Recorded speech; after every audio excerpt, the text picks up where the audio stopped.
Why are sorcerers banned in Cyrodiil? Well, keep getting caught streaking.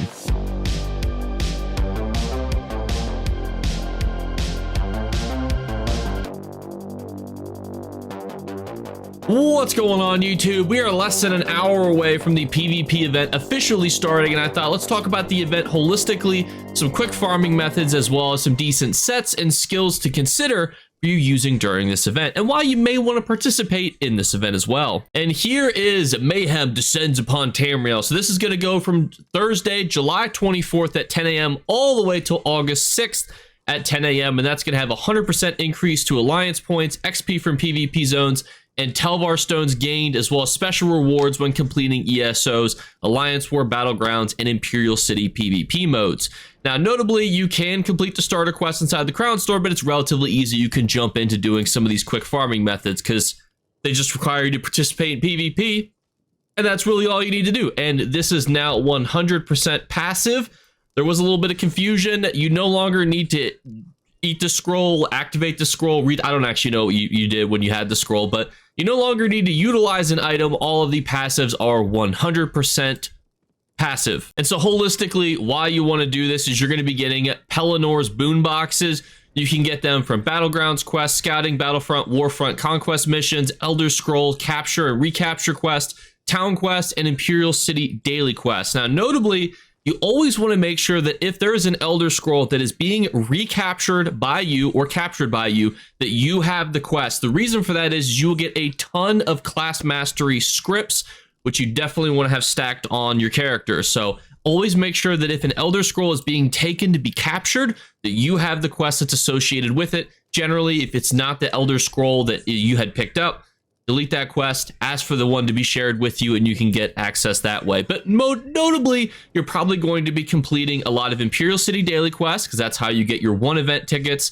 And then you're probably going to be doing a lot of Scouting, Battlefront, Warfront, and Conquest missions, depending on how in-depth the PvP you want to go. Scouting missions are obviously the easy ones. It's like, hey, go over here, press X or A, or depending on what console you're on, you'll write a little report, you can teleport back, and then wham, bam, thank you, ma'am. You got your two event tickets for doing your Cyrodiil quest, and it's just that easy. Also, what's not necessarily listed here is that every time you get yourself a Rewards of the Worthy in the mail, you will also get a boon box as well. So that's why you're going to be able to just stack those. And you can see there's a pretty good chance to get all sorts of good stuff. We have Telvar, repair kits, soul gems, style items, Daedric siege weapons, books, forward camps, prismatic runes. Definitely keep an eye out for those. Transmute geodes, the new stuff and things, which, to be honest, the style actually does look pretty dope. Although I'm not a huge fan of the staff. I'm a bit of a staff connoisseur myself.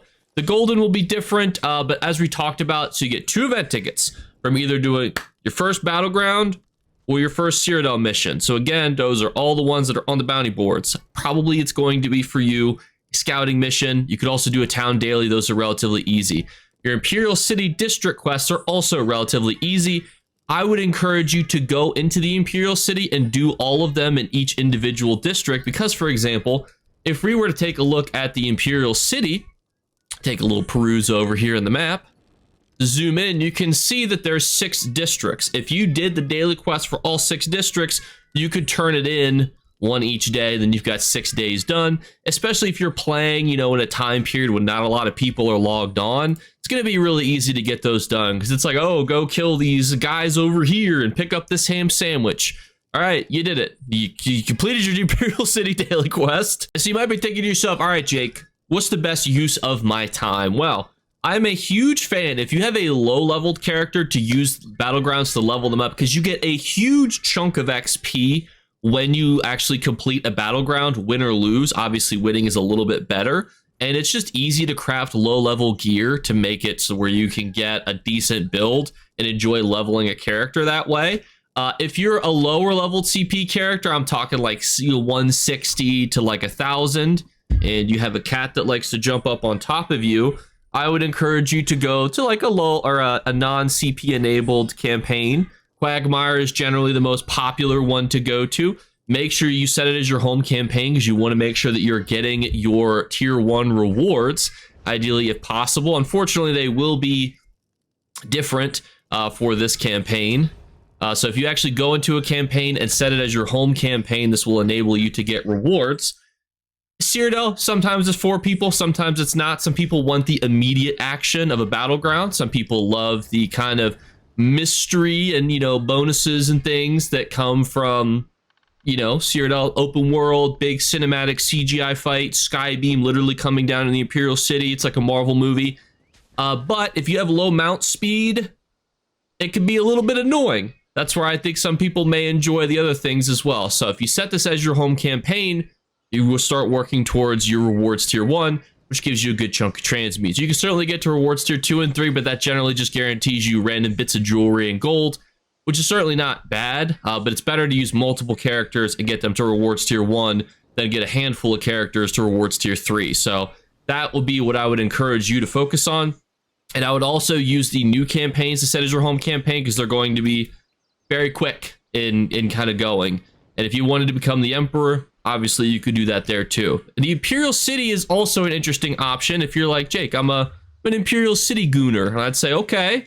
The Imperial City is interesting because when you kill the wandering bosses there, you're actually getting bonus rewards. Obviously, you're getting a good chunk of Telvar, but you're also getting the new outfit styles and the old outfit styles. So you could get a little bit of extra gold. Telvar is very valuable because it's a pretty premium currency. People used to kind of be putting it on the market by selling it through the Prism runes and other, Telvar things. But now that you can buy leads with them and other untradeable items, we're kind of finding ourselves where Telvar's value just kind of keeps going up. And not a lot of people are buying Telvar specific stuff to then sell in the market. So from a gold and money making perspective, the Imperial City is fantastic. You could also farm the sewers, but I think if you have the ability to go with a friend or two and start killing the world bosses, the wandering world bosses in the actual top of the district, it's a great use of your time. You'll also be able to do a bunch of dailies there if you wanted, which will just give you a little bit of extra chunk of Telvar, as well as some other rewards, which certainly isn't bad. You're not going to be earning a lot of alliance points though, so some people may want to use this event to stock up on alliance points. It's definitely better to do Battlegrounds or Cyrodiil. Now, whether or not you should go to CP enabled or CP disabled, I would say if you have higher than 1,000 CP, go into CP enabled. You'll be able to get extra bonuses through your champion points. Unless, you're just not used to doing a lot of, champion point building. I know a lot of people don't know where to put their points. There's no bad reason to go to CP disabled, except generally you're going to be slower because you don't have the movement speed and all the bonuses that come from the crafting line inside of those campaigns, but that's universal to everybody. But Cyrodiil also has a lot of lagging time between fights, and sometimes people don't like that. Sometimes people do. You can also do the town dailies there, but I will warn you, there's going to be a lot of people killing people doing those town dailies. There's easy ways to do scout missions, conquer missions, all sorts of stuff that's going to be going on in Cyrodiil. And I think a lot of people will really jive with that. This map looks beautiful, by the way. And if you want just straight action with good XP at the end of it, maybe you want to level up some characters, I would encourage you to go to Battlegrounds. Also, don't forget too, if your character needs skill points, you see right below my face, there's this level here. By leveling this up, you'll be gaining skill points. So if you have a lower level character and they need skill points, doing Battlegrounds or Cyrodiil, just getting alliance points is going to level them and get them skill points and titles, obviously too, but you're probably not farming this for a title. So that's also a piece of consideration to take into account. Some other considerations to do too, these are just some quick fire sets. Now, when it comes to sets in ESO, a lot of important considerations are noted. I've picked a bunch of easy sets that are easy to get that a lot of people are using and are very popular. Wretched Vitality is the sustain set because you're constantly applying a major buff or debuff, and you're just going to be getting a lot of resources back. It's craftable, it's super easy, and it's actually considered a defensive set. A lot of people think that defensive sets are sets like Armor Master or, Pariah, but sets that just give you armor are definitely a way to keep you from dying, but also a great way to keep you from dying is being able to use your resources. If you can break free and get out of crowd control or streak or apply a shield to yourself or heal yourself, that is also a very defensive utilization. So I consider sustain sets defensive sets. So you generally want to have at least one sustain or defensive set, especially if you are somebody who's not the best at heavy attacking. There are people who just run all offensive sets and they rely on things like scribing and potions to kind of give them the resources back. You could certainly do that, especially with being able to give yourself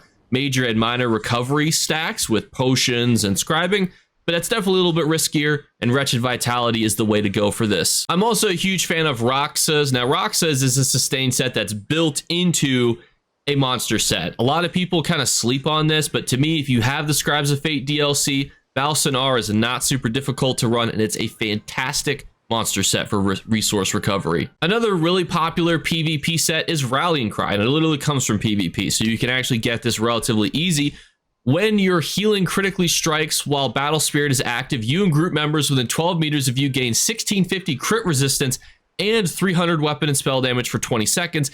Each group member affected, though, reduces the spell damage and crit resistance slightly. So this is one of the best solo sets and group sets because, I'll be honest, with the Monomyth Mythic as popular as it is right now, crit resistance is pretty helpful because everybody is building massive amounts of crit damage, and being able to mitigate that is great. And you're giving yourself an unnamed 300 weapon and spell damage buff, which is also just really good. Another fantastic set is Clever Alchemist. Clever Alchemist is another craftable set. You'll notice that pretty much all these sets are relatively easy to get for PvP. It gives you health and health, which is great, weapon and spell, and then when you drink a potion, you have to be in combat. You feel a rush of energy, increasing your weapon and spell damage by 675 for 20 seconds, which is a big buff, and it is great.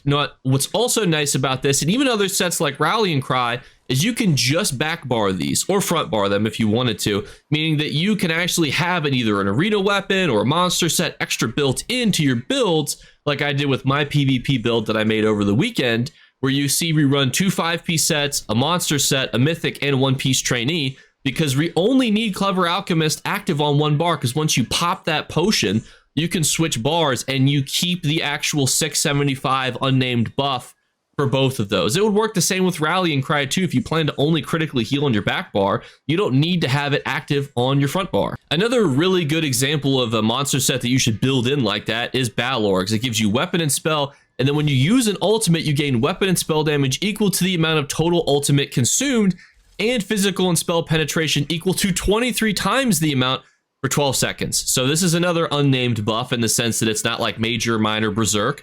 It's its own thing. It comes from March of Sacrifice, which is definitely a more annoying dungeon to try to farm with random people, but its utilization is undeniable. And it's great for new players because you're using an ultimate, which is very powerful. So you're kind of getting into the mindset of, I pop this powerful ultimate, I gain a big old burst of damage, and now I could just hit people with the old razzle dazzle, the old twinkle toes, and then boom, hit them with an execute or something along those lines. Spammable execute, burst, done. And also the most popular mythics right now are Monomyth, because being able to stack crit damage is just ridiculous right now.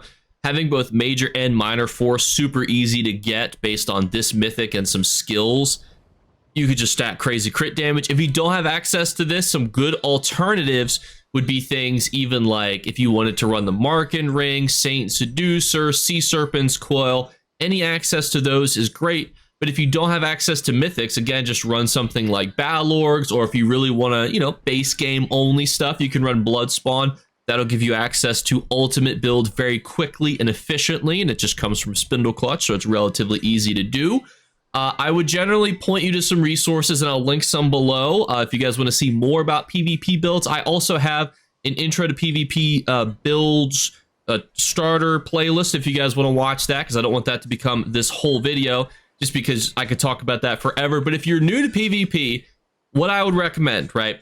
You want to focus on sets that are easy to proc for you. I'll give you a perfect example. My boy Travis likes to run sets for PvE that require him to light attack. Travis does not light attack, therefore his sets don't do anything. So Clever Alchemist, for example, I recommend to my friend David, but David doesn't like to drink potions because he always thinks to himself, I only have so many potions, am I getting full optimization out of this potion drink?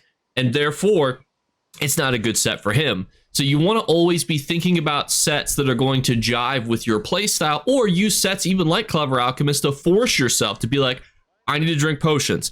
I recognize that I need to be drinking these potions because it's building my ultimate, or it's giving me resources, or it's giving me recoveries, or it's giving me something helpful. Potions don't do nothing for you. So keep that in mind when it comes to picking sets. And again, I'm linking some additional resources below. That's why I don't think it's easy to just copy other people's builds, because you need to be in a situation where the play style and the procs align with how you play the game. Also, to make sure you're running buff food. If you're running any sort of stamina-based character, it's going to be Orzogs for you. This is going to give you crazy health and recoveries for all of your stuff, and most stamina-based characters are still using Magicka, so having that Magicka recovery is also helpful. If you're more magical-based, oftentimes I recommend Bewitched Sugar Skulls, or if you're just trying to ball on a budget, Bewitched Sugar Skulls are significantly cheaper because you can see they don't require perfect row, and that makes buying them and running them just a lot easier,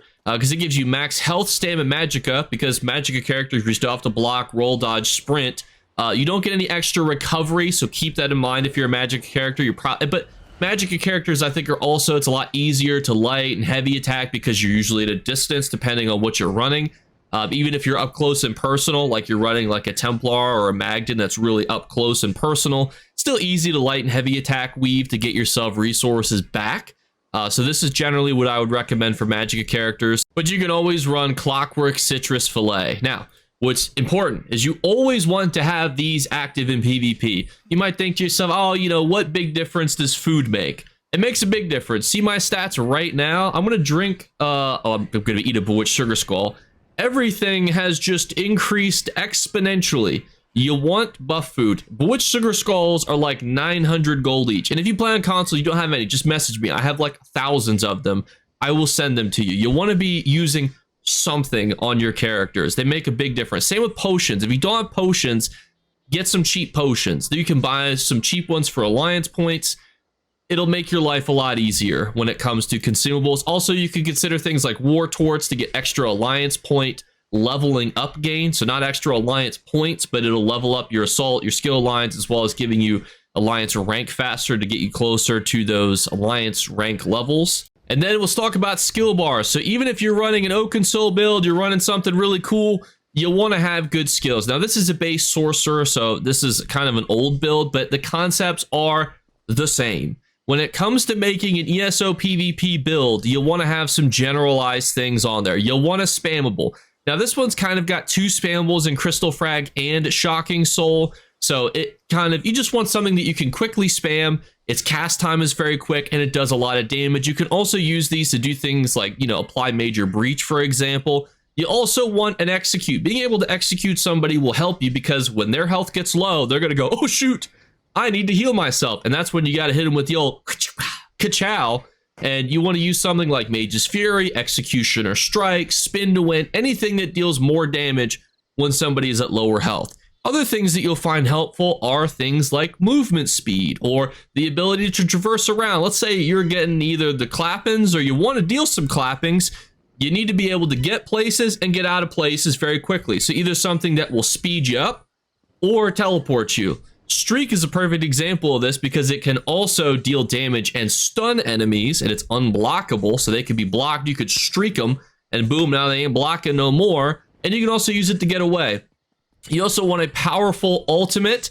For me, I'm a huge fan of Dawnbreaker if you're not using, you know, one of these specific ones to one of your skill lines, but also you can use a utility one like Absorption Field to, you know, negate everybody's ability, silence them, and then heal yourself.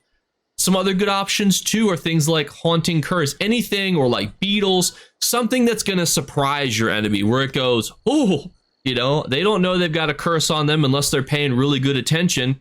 Then all of a sudden they explode for a lot of damage. You can now combo that with your spammable and your execute, and now they're taking a lot of damage. You also just, it's nice to have things that are utility-esque. For example, this one gets rid of, you know, negative effects on me. It also gives me minor heroism, which is great because if you're in combat, you'll be building your ultimate, and ultimates are pretty good. You also can have things on your skill bar that just give you things like Major Protection. Blinding Flare is a good example of that. You can also have the Undo ultimate from the Sigic Order. That's a great option as well. You can also do things to give yourself a little bit of a buff. Crit Surge is a great one to have. Just give yourself a good old boosty poo and you'd start dealing some extra damage, and your critical hits are now going to heal you. This is the same concept that I run with every build. Spammable, execute, heal, movement speed, and then some utility stuff. Get yourself some burst. Get yourself the ability to pop some shields like with Hardened Ward, although Hardened Ward used to be the bee's knees when it came to builds. Unfortunately, it's not as good as it was, which I mean is probably a good thing, or else everybody would be running Hardened Ward. So that's how I would build every PvP character. I talk more about that in my playlist where we talk about PvP builds. We also have a meta list report if you want to watch that has all of the good PvP builds in it. And I'll be honest, all the sets that were good when I made that video a year ago are still good. The sets that you see in PvP these days are mostly old sets. There are some new mythics like Monomyth, but majority of everything else is going to be old because most best PvP sets either come from PvP, like Vicious Death, Dark Convergence, Rallying Cry. Those are all three very popular sets that just come from PvP. Plague Break, very popular. Or the crafted. Wretched Vitality, Order's Wrath, crafted sets, you know, Clever Alchemist, Mechanical Acuity, crafted sets. So thankfully, it's pretty easy to put together a PvP build in 2025. But everyone, let me know what you guys think in the comments below. We will be going live around 3 p.m. Eastern Standard Time because drops will be enabled, the PvP event will be enabled, and there's just going to be a lot to talk about. So join me then. And if you have more questions about builds, I can rate your builds, talk about your builds. We can talk about our feelings, anything you want to talk about in that live stream, because building a PvP build is a little bit intimidating, but we will make it easier, and we'll talk about how we could use your play style and your skill set to make the best PvP build for you. So catch me then. As always, we're doing our 3 giveaway drawings. All you have to do is like and subscribe on the video, leave a comment, and look for a hidden word to be flashed upon the screen. This video went a little bit longer than I wanted to because a lot of you guys wanted different information kind of jam-packed into this bad boy, but don't worry, if your questions were not answered, we'll be going live today. So we'll talk a little bit more about anything you want to talk about. I love me some PvP, so catch me there. Bye, guys. You better remember to like and subscribe to Jakeclips. Or you should. I might have to pluck your eyes if you don't. Or, better yet, I'll skip rope with your entrails. Do it now. Subscribe. Ta-ta. Off with you.